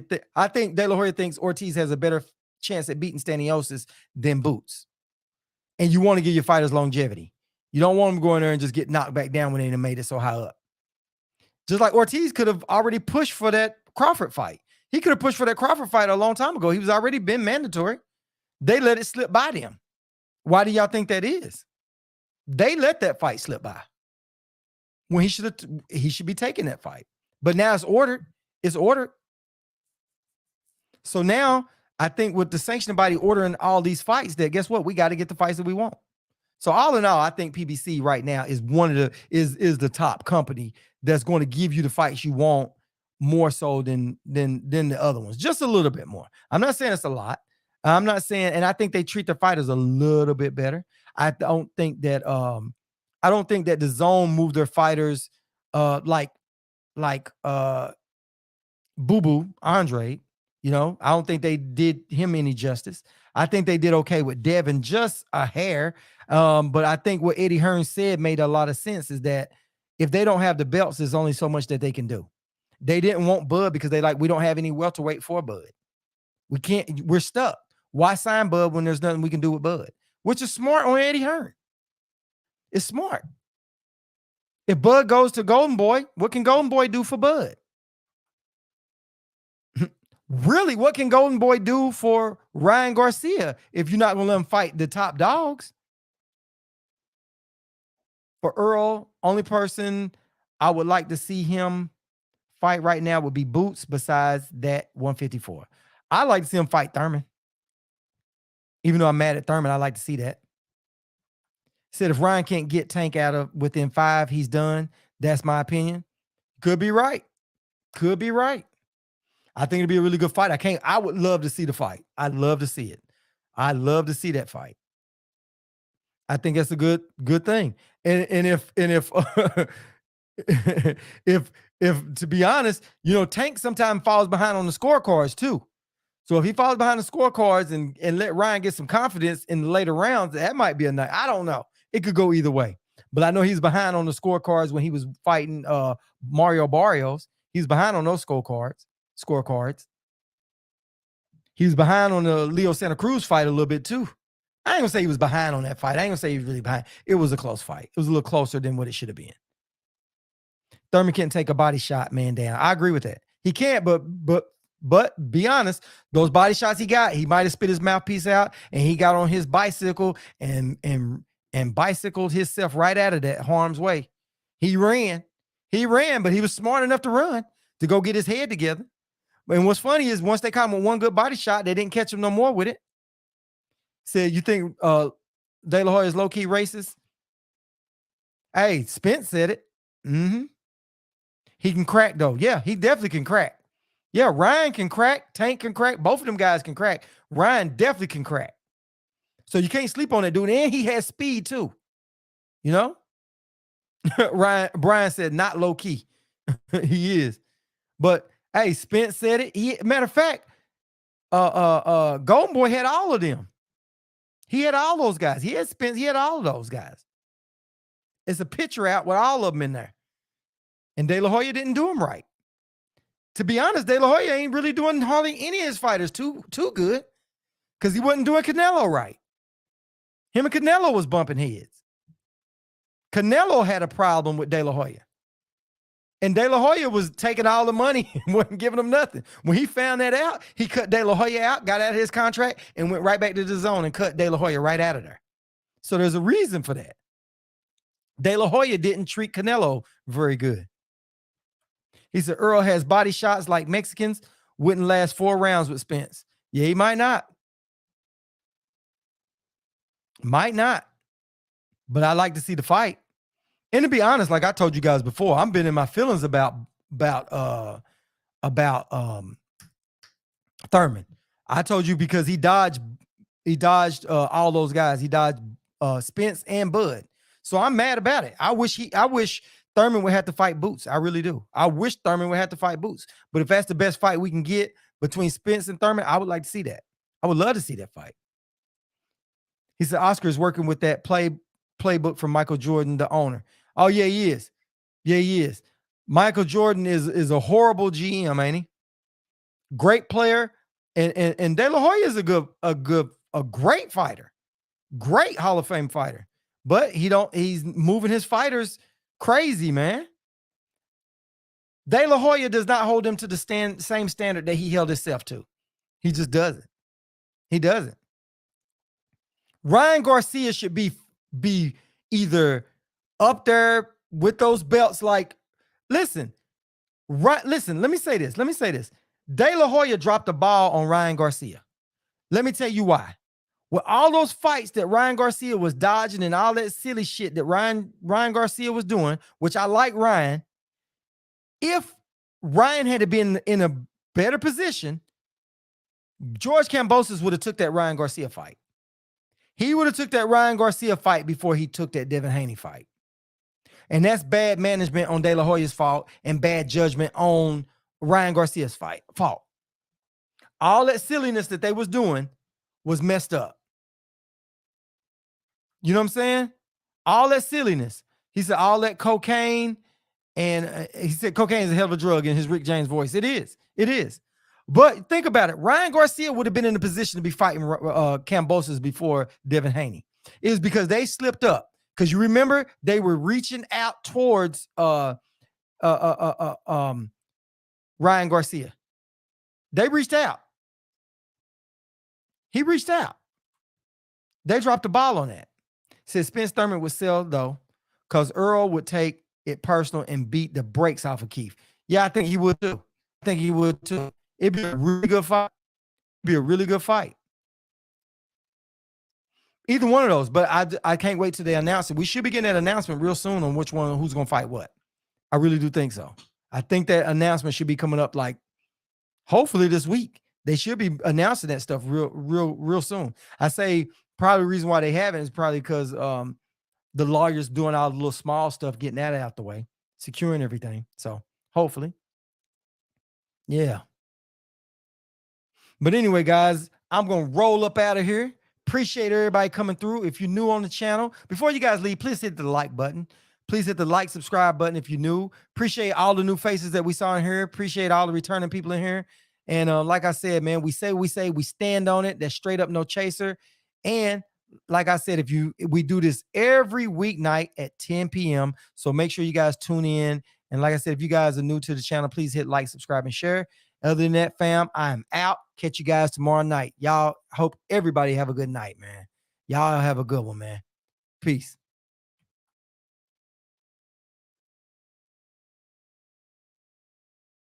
Good evening, Miss Car. Good evening. See y'all. Y'all have a good one.